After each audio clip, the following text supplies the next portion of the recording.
En entrevista con Radio Educación, la doctora María Dolores París Pombo, coordinadora del Observatorio de Legislación y Política Migratoria del Colegio de la Frontera Norte, analiza la caravana de migrantes.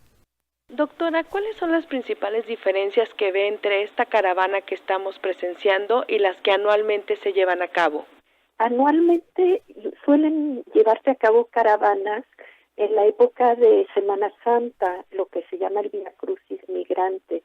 Estas son caravanas de migrantes y solicitantes de asilo, pero también hay una caravana que es en el último trimestre, más o menos en esta época, que es de familiares de migrantes desaparecidos en México, sobre todo madres de desaparecidos. Esta caravana no fue organizada en el marco de esos movimientos que ya llevan varios años y que han nacido como una manifestación política y religiosa, claro. ¿Qué es lo que le llama más la atención de esta caravana que se está llevando a cabo? Bueno, claro que lo que llama la atención es lo importante que es en términos numéricos, la gran cantidad de migrantes que se juntaron a la caravana, pero en el fondo no es tan sorprendente. Es decir, las personas que se han unido a la caravana realmente se unen porque necesitan huir de su país. No solamente salir, muchas de ellas por cuestiones de violencia, algunas pues ya tenían pensado irse a Estados Unidos, ya sea por cuestiones de reunificación familiar o por cuestiones económicas, por mucha pobreza, en fin, generalmente se combinan todos estos factores de pobreza, exclusión, y entonces la gente, digamos, ya tiene intención de salir del país y ve la oportunidad de hacerlo de una manera más protegida finalmente, porque son mucho más visibles. Generalmente lo hacen de forma invisible y sufriendo muchísimas agresiones y muchos riesgos a lo largo del camino. Entonces no es sorprendente que al escuchar y al ver en las noticias y al ver en las redes sociales que existe la caravana, la gente se haya juntado y haya crecido tanto la caravana. Lo que fue sorprendente es lo anterior, es decir, por qué tuvo tantísima presencia en los medios de comunicación. ¿Este tipo de movilización casi éxodo cambia el paradigma de la migración centroamericana a Estados Unidos? Yo creo que no. Yo creo que lo que cambia es su representación política. Es decir, la migración lleva años y en los últimos 4 o 5 años hemos vivido, sobre todo desde aquel momento, digamos, en el verano del 2014, en el que llegaron muchos niños, niñas y adolescentes a Estados Unidos y entonces Barack Obama declaró una emergencia humanitaria y esta situación que tuvo tanta importancia, digamos, a partir de ese momento hemos vivido una situación que ha tenido una continuidad y el pico no es en este momento. El éxodo ya lleva años y realmente ha sido provocado por la situación, digamos, justamente de violencia generalizada en gran medida, ¿no? Entonces no hay un cambio de paradigma. Lo que pasa es que ahora se ha hecho visible y eso es diferente. Ahora, también en el 2014 y en momentos, digamos, políticos que desgraciadamente muchas veces nos marca el ritmo la agenda política en Estados Unidos. ¿Cómo evalúa la forma en que el gobierno federal ha manejado esta crisis migratoria? Pues ha sido muy contradictorio. Por un lado, como siempre, se ha puesto adelante un discurso de derechos humanos y un discurso humanitario de la tradicional solidaridad de los mexicanos, etcétera. Y por otro lado, la verdad es que las acciones han sido erróneas desde el primer momento, sobre todo la entrada a México, que fue además, digamos, una metida de pata tremenda en términos de comunicación, porque pues ahí estaban los medios justamente internacionales proyectando la actitud de la Policía Federal, lanzando gases lacrimógenos a niñas, niños, a personas mayores, en fin, a todas las personas que se encontraban congregadas en el puente. Entonces ha sido pues muy contradictorio. Por momentos parece, digamos, querer atender a los compromisos internacionales que tiene el país en función de los acuerdos que ha firmado, ¿no?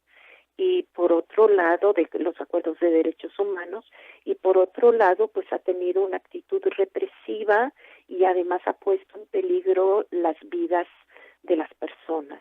En este sentido, ¿qué opina de las medidas anunciadas ayer por el presidente en un plan que definió como "esta es tu casa"?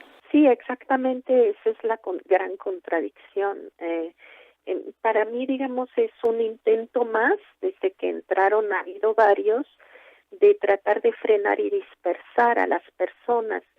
Es importante decir que las personas, digamos, no son las mismas desde que entraron, es decir, hay efectivamente una tendencia a la dispersión que es natural, en el sentido de que muchas personas que iniciaron el camino venían con niños pequeños, embarazadas, incluso algunas ya con un embarazo, mujeres con un embarazo adelantado. Entonces hay personas que incluso personas con capacidades diferentes, que no pueden seguir el ritmo y que se van quedando en el camino, y algunas de ellas incluso fueron directamente en Tapachula llevadas a un albergue, prolongación de la estación migratoria del Instituto Nacional de Migración, que se instaló en las instalaciones de la Feria Mesoamericana. Y entonces allá, digamos, fueron cientos de personas también que se han quedado por distintas razones, ya sea que están solicitando refugio en México, que fueron de alguna manera detenidas, ¿no?, por el propio instituto, que han regresado voluntariamente o un poco obligadas a sus países de origen, pero otros muchos se han unido en el camino.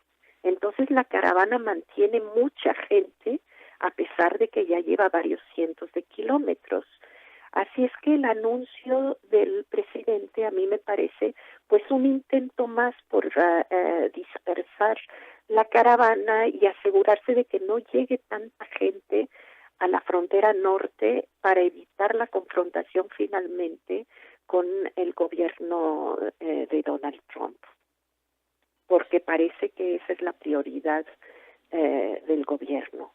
Doctora, usted está precisamente en la frontera norte, que ha tenido oleadas recientes, como es el caso de los haitianos. ¿Está preparada la frontera norte para recibir este nuevo éxodo de migrantes?